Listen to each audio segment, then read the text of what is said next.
Okay ચલો હવે પ્રકરણ નંબર 9 જૂના અભ્યાસક્રમ પ્રમાણે 10 હતું, વારી થઈ ગયું 9.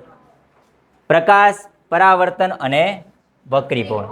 આપણે અગાઉ પહેલા પર્યાવરણ વિશે જોયું, પછી આપણે રસાયણ વિજ્ઞાન જોયું, એના પછી જીવ વિજ્ઞાન જોયું, હવે આવ્યો ભૌતિક વિજ્ઞાન. શું આવ્યું? ફિઝિક્સ.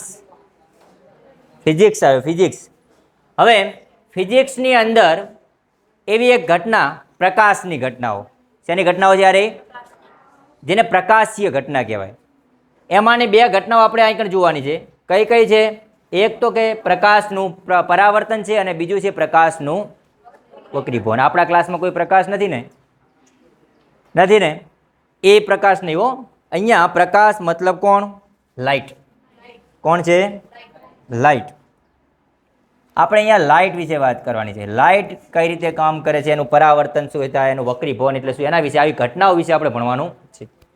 એ ઘટનાઓનો ઉપયોગ શું છે એ પણ ભણવાનું છે. કઈ કઈ જગ્યાનો ઉપયોગ થતો હોય છે એના વિશે. ઓકે, તો આ બે ઘટનાઓ આપણા આખા ચેપ્ટરમાં છે. અડધું ચેપ્ટર છે પ્રકાશનું પરાવર્તન અને અડધું ચેપ્ટર આવે છે પ્રકાશનું વક્રીભવન.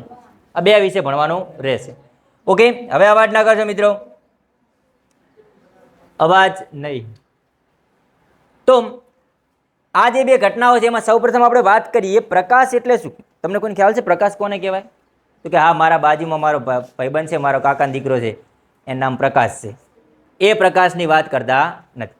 લાઇટ કોને આવડે છે? પ્રકાશ વિશે તમને કંઈ ખ્યાલ છે? છોકરીઓમાં, છોકરાઓમાં? તમે લાઇટ કોને કહો? હે?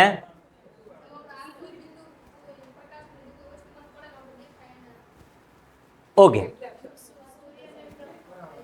સૂર્યમાંથી જે કિરણો આવે છે આપણે પ્રકાશ એના તરીકે દર્શાવીએ. શરૂઆતમાં બધા વૈજ્ઞાનિકો હતા ને, એ વૈજ્ઞાનિકોને આ પ્રકાશ વિશે નોલેજ મેળવતા હતા ને ત્યારે પોતે એવું કહેતા હતા, ઝઘડતા હતા અંદર અંદર. કેમ ઝઘડતા હતા? કેમ કે અમુક વૈજ્ઞાનિકો એવા હતા કે પોતે એવું કહેતા હતા કે પ્રકાશ રહ્યો ને એ તરંગ સ્વરૂપે આવે છે. કયા સ્વરૂપે આવે છે? તરંગ એટલે ખબર પડશે ને, વેવ્સ. દરિયા મોજા આવે કે નહીં? અમુક વ્યક્તિઓ એવું કહેતા કે જે બલ્બ હોય ને, બલ્બ ચાલુ કરવામાં આવે ને એટલે કે એનો જે પ્રકાશ હતો ને એ પ્રકાશ કયા સ્વરૂપે જતો હતો? તરંગ સ્વરૂપે. કયા સ્વરૂપે? તો અમુક બીજા વૈજ્ઞાનિકો હોય કે ના, તું ખોટો જ ભાઈ. પ્રકાશ રહ્યો ને એ પ્રકાશના નાના નાના કણ હોય. શું હોય? એ કણ આગળ આગળ જતા હોય.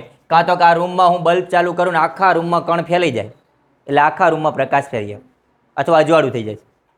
અને ઘણા વૈજ્ઞાનિક શું કહેતા હતા એને? તરંગ સ્વરૂપે. શું કહેતા હતા એને? એમના વચ્ચે ઝઘડો થતો. ઓલો કે તરંગ છે, ઓલો કે ના કણ છે, ઓલો કે ના તરંગ છે, ઓલો કે ના કણ છે. બે બિલાડી બાંધ્યો ને એમ, બિલાડી બાંધે કોણ ફાઈ જાય? વાંદરો.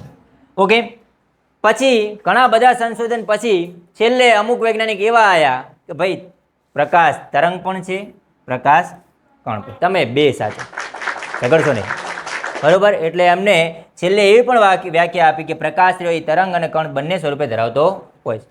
જ્યારે કણની વાત કરીએ ને ત્યારે એને ફોટોન પાર્ટિકલ કહેવામાં આવે છે, ફોટોન કણ તરીકે. પણ આ જે તરંગ છે, બરોબર, તરંગ સ્વરૂપે જ્યારે કહેવામાં આવે છે એટલે એક પ્રકારનો વિદ્યુત ચુંબકીય તરંગ કહેવાય છે. કેવો કહેવાય છે? વિદ્યુત ચુંબકીય તરંગ, ઇલેક્ટ્રોમેગ્નેટિક તરંગ તરીકે ઓળખવામાં આવે છે. બરોબર, એમાંનો એક આપણે જે તરંગો વિશે ભણીએ છીએ એની અલગ અલગ તરંગ લંબાઈ વિશે ભણતા હોય તો એની અંદર એક વિઝિબલ લાઇટ આવે, જેને આપણે મતલબ કે પ્રકાશ, એક તરંગ લંબાઈ આવે કે જેમાં તમે જોઈ શકો છો એ પ્રકાશને. બરોબર, એ તો વધારે ડિટેલ છે, આપણે એટલું બધું ભણવાનું છે. અહીંયા મહત્વનું મતલબ બે ઘટનાઓ ભણવાની છે, પરાવર્તન અને વક્રીભવન. અને પછી જે ચેપ્ટર આવશે એમાં પણ અલગ ઘટનાઓ આવશે, પણ હાલ આપણે આટલી ઘટનાઓ જ અહીંયા ભણશું. ઓકે, તો જોઈએ હવે પ્રકાશ, પરાવર્તન અને વક્રીભવનમાં સૌ પ્રથમ તમને ભાઈ વસ્તુ દેખાય છે કઈ રીતે? તમને હું કઈ રીતે દેખાઉં છું? તમને આજુબાજુની બધી વસ્તુ કઈ રીતે દેખાય છે? પ્રકાશ. આ રૂમ બંધ કરી દો, એકદમ અંધારું કરી દો, રાત હોય તો તમને હું દેખાવું? તમને એમ થાય સાહેબ મને તમે એટલે દેખાવ છો કેમ કે મારા પાસે ડુંગળી જેવા ડોરા છે એટલે તમે મને દેખાવ છો. પણ ના, અંધારામાં એકદમ અંધારું હોય તમારા ડુંગળી જેવડા ડોળા હોવા છતાં પણ જો તમને દોડવાનું કીધું હોય તમે દિવાલે જઈને ભટકો કે ના ભટકો? એટલે માત્ર આંખથી દેખી શકો છો એવું હોય? એના માટે શું જરૂરી છે? મહત્વનું પ્રકાશ. કઈ રીતે? તો કે જ્યારે દિવસ દરમિયાન અથવા આપણે લાઇટની વાત કરીએ, બરોબર, દિવસ દરમિયાન સૂર્યપ્રકાશની વાત, આ આકૃતિ જુઓ તમને ખબર પડી જશે.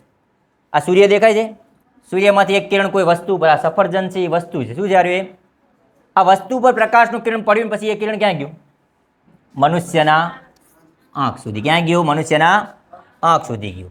તો ત્યારે તમને એ વસ્તુ દેખાણી, નહીં તો તમને એ વસ્તુ દેખાત નહીં. દિવસ દરમિયાન જ્યારે વસ્તુના કિરણો, સૂર્યના કિરણો કોઈ વસ્તુ પર પડે છે ત્યારે વસ્તુ પરથી આ કિરણ પરાવર્તિત છે. જો પહેલી ઘટના એ પરાવર્તનની, પરાવર્તિત થઈ અને આપણી આંખ સુધી પહોંચે છે ત્યારે આ ભાઈ ને એ વસ્તુ, મતલબ કે આ એપલ દેખાય, બાકી ત્યાં સુધી દેખાય નહીં. જો અંધારું હોય તો એપલ પડ્યું તેને ખબર પડે નહીં, બરોબર, એ ગમે તે હોય છે. ઓકે, તો વસ્તુ દેખાવાનું કારણ છે મહત્વનું પ્રકાશ, લાઇટ. શું જરૂર છે? લાઇટ. એ લાઇટ જ્યારે કોઈ વસ્તુ ઉપર પડે ત્યારે એના ઉપરથી પરાવર્તન થાય, મતલબ કે એના ઉપર અથડાઈ અને પાછું જાય. હવે એક્ઝેક્ટલી પાછું જવાનું કારણ શું હોય છે? ઓકે, તો ધ્યાન આપજો. તો શું થાય છે કે પ્રકાશ વસ્તુ ઉપર પડે છે, પરાવર્તન થાય છે. આ પરાવર્તનની ઘટના કહેવાય. કોઈ અપારદર્શક માધ્યમની સપાટી પર પ્રકાશ પડી અથડાઈને પાછો પડે એને આપણે શું કહીએ છીએ? પરાવર્તન. અને તમારા આંખ સુધી પહોંચ્યો એટલે તમને એ વસ્તુ દેખાય. આ વચ્ચે દિવાલ છે, દિવાલની પેલી બાજુ તમને જોવાનું કીધું, તમને દેખાય? ચમ અહીંયા લાઇટ નથી? છે જ ને લાઇટ. લાઇટ છે, પણ ત્યાંની વસ્તુ ઉપર પ્રકાશ પડી અને આ દિવાલની અંદરથી તમારા આંખ સુધી પહોંચતી. જો તમારા આંખ સુધી તમે આમ મારી મચોડીને પોકાડી શકો ને તો તમે એ વસ્તુને જોઈ શકો. હવે મારી મચોડીને પોકાડું મતલબ શું ખબર છે? અહીંયા હું એક દર્પણ મૂકી દઉં, અહીંયા દર્પણ મૂકું તો પેલી બાજુની રહેલી વસ્તુ ભલે દિવાલની પેલી બાજુ છે કે નહીં, પણ એનું પ્રકાશનું કિરણ અહીંયા પડ્યું, ત્યાંથી વળીને તમારા આંખ સુધી આવ્યું, મતલબ તમે એ વસ્તુને જોઈ શક્યા. જો પ્રકાશનું કિરણ તમારા આંખ સુધી પહોંચે તો તમે જોઈ શકો.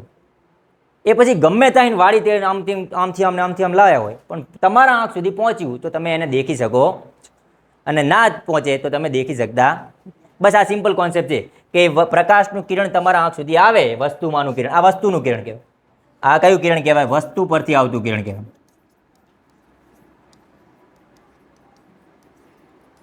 આ કિરણ તમારા આંખે પહોંચી જાય એટલે તમને એ વસ્તુ દેખાય ને દેખાય. ઓકે, તમે પેલું સબમરીનમાં જોયું હોય તો સબમરીનની અંદર બેઠેલો વ્યક્તિ બહાર જોતો હોય છે કે નહીં? કેમ કે એનો શેપ આ રીતનો હોય છે, એ જોવાવાળા વ્યક્તિ આંખને દેખતો હોય છે. આ સબમરીનનો અંદરનો ભાગ છે. હા, એ પેરિસ્કોપ કહે. અહીંયા મિરર ગોઠવેલા હોય આ રીતે, અરીસા. આ પ્રકાશનું કિરણ અહીંયા આવે એટલે પરાવર્તન થઈ નીચે જાય, આંખણે એક બીજો અરીસો ગોઠવ્યો હોય, અહીંથી પરાવર્તન થઈને આ બાજુ આવે, મતલબ પ્રકાશનું કિરણ વાંકો ચોખ્ખું થઈને સીધું આંખે પહોંચ્યું કે ના પહોંચ્યું? પહોંચ્યું તો એને વસ્તુ દેખાણી. ખબર પડી? તમારે દિવાલની ઓલી બાજુ જોવું હોય, તમે આવું ગોઠવી દો તો તમને દેખાઈ જાય. પેરિસ્કોપ ગોઠવો એટલે તમને મળી જાય. ખબર પડી કે નહીં? તો આ રીતે પ્રકાશના કિરણને તમે જોઈ શકો છો. અને બીજું વસ્તુ અહીંયા કીધું છે કે ઘણી પ્રકાશીય ઘટના પરથી સાબિત થયું કે પ્રકાશ એક સુરેખ ગતિ કરે છે. કેવી ગતિ કરે છે? મતલબ સીધી લીટીમાં. મેં આ દોરી છે કે નહીં? પ્રકાશના કિરણને દર્શાવવાનું કઈ રીતે દર્શાવવાનું? સુરેખ. આપણે કિરણને જોઈ નથી શકતા. પ્રકાશનું કિરણ જોઈ શકીએ છીએ એવું કોઈ? આવું કોઈ તીર દેખાય છે? તમને દેખાતું નથી. આપણે એની કલ્પના કરી છે. શું કરીએ એની? કે એક સીધા તીર જેવી રચના હોય છે. ઓકે, હવે વાત કરીએ પ્રકાશનું પરાવર્તન અને તેના નિયમો. આટલો પ્રશ્ન પૂરો કરશું, બરોબર? પ્રકાશનું પરાવર્તન એટલે શું? એની વ્યાખ્યા આપવાની છે, એનો નિયમ દર્શાવવાનો છે. જ્યારે પ્રકાશનું કિરણ અપારદર્શક, જ્યારે પરાવર્તન વિશે આપણે ભણશું ને ત્યારે આ શબ્દ યાદ રાખવાનો. અપારદર્શક એટલે શું? જેની આરપાર તમે જોઈ ના શકો. અને પારદર્શક એટલે શું? આરપાર જોઈ શકે, બરોબર? લાકડું, લોખંડ એની આરપાર તમે જોઈ શકતા નથી. આ દિવાલની આરપાર જોઈ શકતા નથી, પણ કાચ ટ્રાન્સપરન્ટ હોય છે, એની આરપાર તમે જોઈ શકો. તો એ કેવું કહેવાય? પારદર્શક કહેવાય. જ્યારે આપણે વક્રીભવન ભણશું ને ત્યારે આ શબ્દ બદલી જાય, ત્યાં શું થઈ જશે? પારદર્શક થઈ જશે. પણ પરાવર્તનમાં આ શબ્દ શું આવશે? કેમ કે પરાવર્તન ત્યારે જ થાય કે જ્યારે પ્રકાશનું કિરણ અથડાયા પછી પાછું પડવું જોઈએ, પેલી બાજુ જવું જોઈએ નહીં. જો પેલી બાજુ જતું રહે તો મતલબ એ તો પારદર્શક માધ્યમ થઈ ગયું કહેવાય. આનો મતલબ અપારદર્શક હોવું જોઈએ, પ્રકાશ અથડાણો અને પાછો પડ્યો. સમજ્યા આખી વસ્તુ? ઓકે, તો પ્રકાશનું કિરણ અપારદર્શક માધ્યમની સપાટી પરથી આપાત થાય છે અને ત્યારે સપાટી પરથી પાછા વળવાની ક્રિયાને આપણે શું કહીએ છીએ? પ્રકાશનું પરાવર્તન. અહીંયા આકૃતિ ઉપરથી જુઓ, એક પ્રકાશનું કિરણ આવે છે, આ રહી અપારદર્શક માધ્યમની સપાટી. આ શું છે? અપારદર્શક માધ્યમની સપાટી. એક સપાટી છે કે જે અપારદર્શક છે. કેવી છે? મતલબ આ પ્રકાશનું કિરણ આના અંદરથી પસાર થશે તો અહીંયા આ બિંદુ ઉપર આ જે બિંદુ દર્શાવ્યું છે એ બિંદુ ઉપર પ્રકાશનું કિરણ આપાત થશે. આ પોઈન્ટ ઉપર શું થશે? એ આપાત થશે. આપાત થયા પછી શું થશે? અહીંયાથી આ પરાવર્તન પામશે આ બાજુ. આને જે આપાત થયું એને કહેવાય આપાત કિરણ. શું કહેવાય એને? આ પ્રકાશનું કિરણ છે ને એને આપાત કિરણ કહેવાય. આને અપારદર્શક માધ્યમની સપાટી. આ બિંદુને કહેવાય આપાત બિંદુ. શું કહેવાય એને? અને જે પરાવર્તન થયું આ કિરણને કહેવાય પરાવર્તિત કિરણ. શું કહેવાય આને? ચલો આ કિરણોનું નામ તો ખબર પડી ગયા ને. આપાત થયા એને આપાત કિરણ કીધા અને પરાવર્તિત થયા એને પરાવર્તન. હવે જે બિંદુએ આપાત થયું ને આપાત બિંદુએ તમે કાલ્પનિક લંબની કલ્પના કરવાની. આ એક લંબ છે. જ્યારે પણ પ્રકાશનું કિરણ કોઈ બિંદુએ આપાત થાય ને એટલે ત્યાં લંબ દોરેલ ના હોય, પણ આપણે કલ્પના કરવાની ત્યાં એક એક્ઝેક્ટ એક લંબ છે. સપાટીને લંબ. કોને લંબ? આ સપાટીને લંબ મતલબ ખબર પડે ને, કાટખૂણો બન્યો. ઓકે, હવે શું થશે ખબર છે?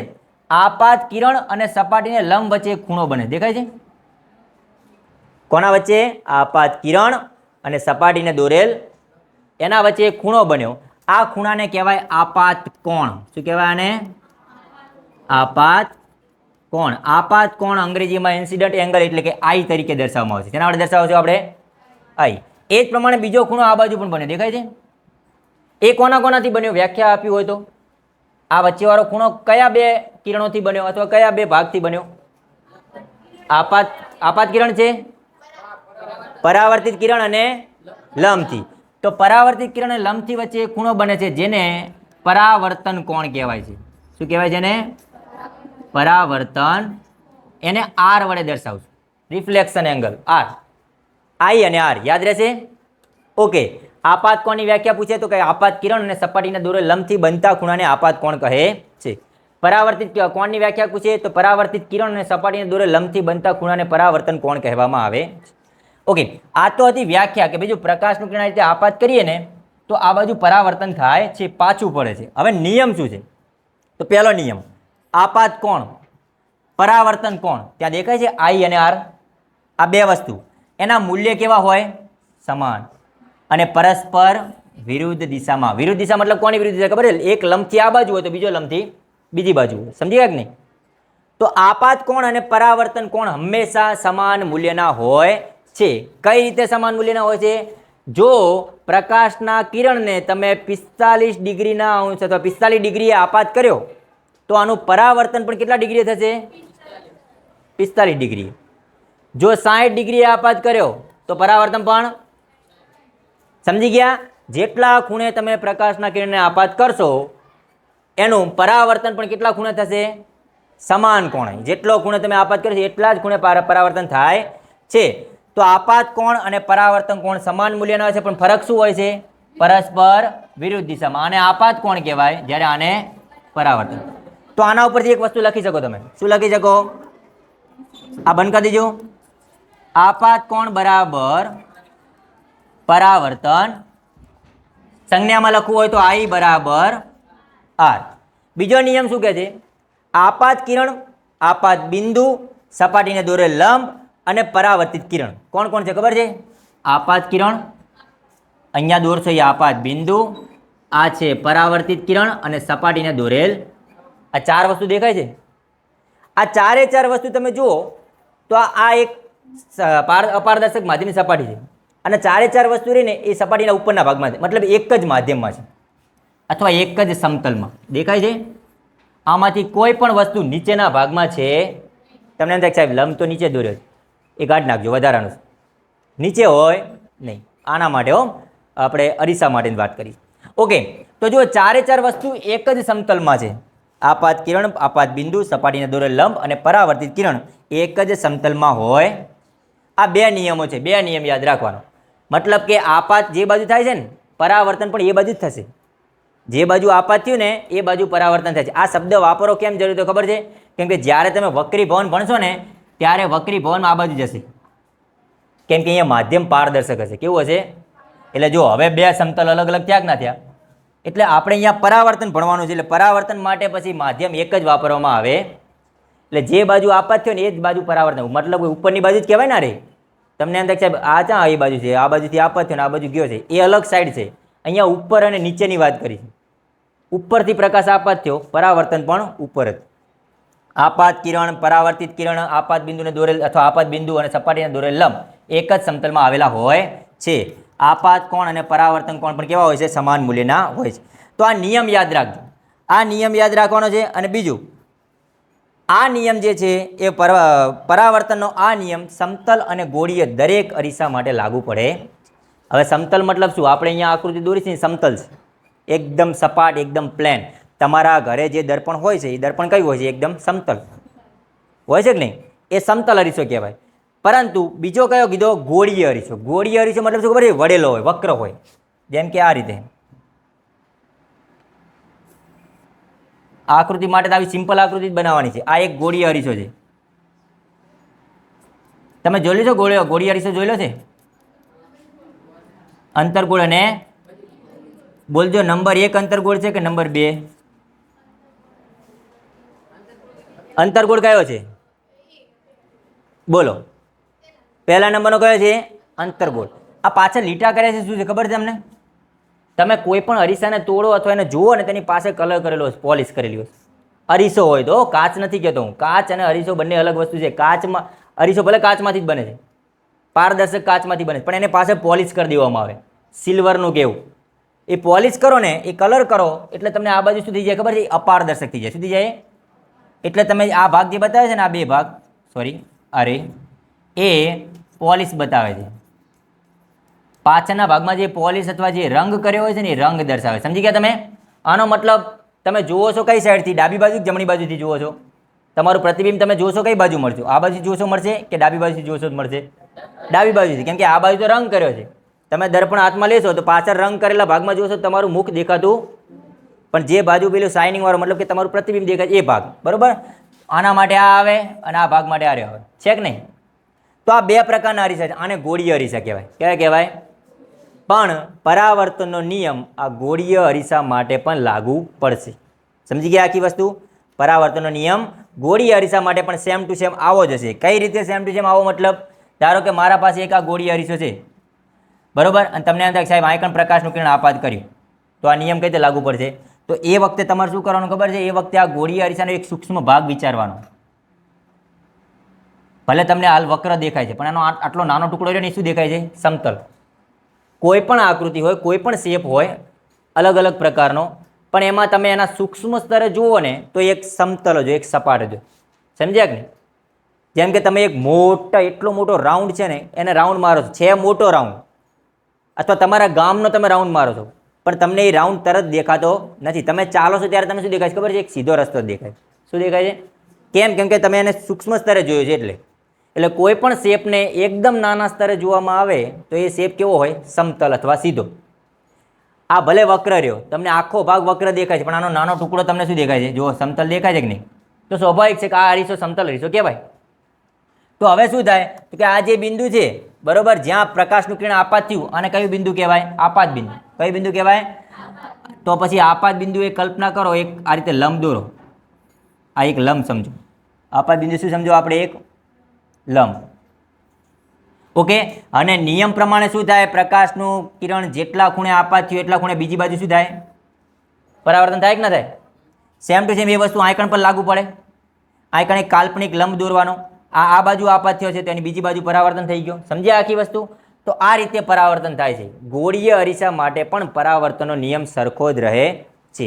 કોઈ પણ સપાટી હોય, કોઈ પણ સપાટી એના માટે પરાવર્તનનો નિયમ સરખો છે. એ પછી ખળબટલી હોય, લીચી હોય, સપાટ હોય કે ખાડા ટીકરાવાળી હોય, બધા માટે પરાવર્તનનો નિયમ કેવો હોય? સરખો જ હોય. અહીંયા તમે આકૃતિમાં બીજું એક જુઓ, અરીસો છે, અરીસા ઉપર લાઇટ પાડી છે ને, તો આ બાજુ લાઇટ પાડી, પરાવર્તન થઈને આ બાજુ જાય કે નહીં? આપણે થોડુંક પ્રેક્ટિકલી પણ સમજશું, પ્રેક્ટિકલ કરીને જોઈશું એટલે તમને ખ્યાલ પડશે. લેઝર લાઇટનો ઉપયોગ કરીને જોઈશું એ તમને કમ્પ્લીટ પ્રકાશનું કિરણ કઈ રીતે પરાવર્તન થાય છે એ આપણે નેક્સ્ટ ક્લાસમાં મને યાદ કરાવજો, આપણે એ રીતે કરશું. ઓકે. તો આ રીતે થઈ ગઈ પ્રકાશનું પરાવર્તન અને તેના નિયમો. હવે આપણે એના પછીનો નેક્સ્ટ પોઈન્ટ જોઈએ, સમતલ અરીસાથી મળતા પ્રતિબિંબના ગુણધર્મો. સમતલ અરીસો એટલે શું? તમારા ઘરે જે દર્પણ છે એ, તમારા ઘરે તમે દર્પણમાં જેમ સામે ઊભા રહો અને જે તમારું પ્રતિબિંબ મળે ને, ખાલી એને તમારા શબ્દોમાં લખવાનું, એટલે આ પ્રશ્ન પૂરો.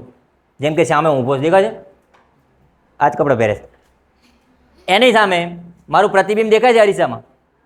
ઓકે, તમે તમારા દર્પણની સામે ઊભા હોય તો તમને પ્રતિબિંબ કેવું મળે છે? ખાલી એના વિશે કહો, કેવું મળે પ્રતિબિંબ? વિરુદ્ધ હોય છે. એક શું હોય છે? પ્રતિબિંબની બાજુ ઉલટાઈ જાય. બીજું બોલો, શું થાય છે? તમે જીવડા છો ને એટલું જ પ્રતિબિંબ હશે, હોય છે કે નહીં? મતલબ કે પ્રતિબિંબનું માપ વસ્તુના માપ જેટલું જ હોય. ત્રીજું, પ્રતિબિંબ તમારું સીધું હશે કે ઉલટું? મતલબ દર્પણમાં ઊભા રહો તમે ઊંધા દેખો છો સીધા?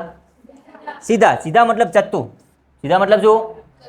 અને ચત્તુ પ્રતિબિંબ હંમેશા આભાસી હોય. કેવું હોય? હંમેશા. અને આભાસી એટલે કેવું? આભાસી એટલે એવું કે તમે એને જોઈ શકો, ટચ કરી શકો નહીં. મતલબ કે તમારા પ્રતિબિંબના ખભા ઉપર તમે હાથ મૂકી શકતા નથી. બરોબર? એ તમારી બાજુ હોય ને, તમે જ્યાં ઊભા છો એ બાજુ, બરોબર, તો એને વાસ્તવિક કહેવાય. દાખલા તરીકે મારું પ્રતિબિંબ દર્પણમાં દેખાય છે પણ હું એને જોઈ શકું છું, એ આભાસ થાય છે મને, બરોબર, એ રિયલ કહેવાય નહીં. તો જો આભાસી અને ચત્તુ મળે છે. 2 મિનિટ. ચોથું શું વસ્તુ છે? ચોથું વસ્તુ એવું છે કે અરીસાથી જેટલા દૂર ઊભો છું ને, પ્રતિબિંબ પણ અંદર એટલા જ દૂર હોય છે. જો હું નજીક જાઉં અરીસાની તો પ્રતિબિંબ નજીક આવે છે, જો હું દૂર જાઉં અરીસાથી તો પ્રતિબિંબ અરીસાથી દૂર જાય છે. તો જો આ છે વસ્તુ અને આ શું છે? પ્રતિબિંબ. અરીસાથી જેટલા અંતરે વસ્તુ રાખવામાં આવે પ્રતિબિંબ પણ અરીસાથી તેટલા જ અંતરે હોય. તો એક પ્રશ્ન છે, હું જો 50 મીટર દૂર અરીસાથી ઊભો હોઉં તો પ્રતિબિંબ અરીસાની અંદર કેટલા મીટર દૂર હશે? 50. અને એ જ રીતે પ્રશ્ન એવો પૂછાય કે કોઈ સમતલ અરીસાથી હું 50 મીટર દૂર ઊભો છું તો હું અથવા મારું અને પ્રતિબિંબ વચ્ચેનું અંતર કેટલું થાય? કેટલું થાય ભાઈ? અહીંયાથી એનો 100 મીટર થાય છે. આવો પ્રશ્ન પૂછાતો હોય છે, તો યાદ રાખજો. બરોબર? તો આ હતા સમતલ અરીસાથી મળતા પ્રતિબિંબના ગુણધર્મો. નેક્સ્ટ ક્લાસમાં આપણે જોઈશું ગોળીય અરીસા. શું જોઈશું? ગોળીય અરીસા. ઓકે.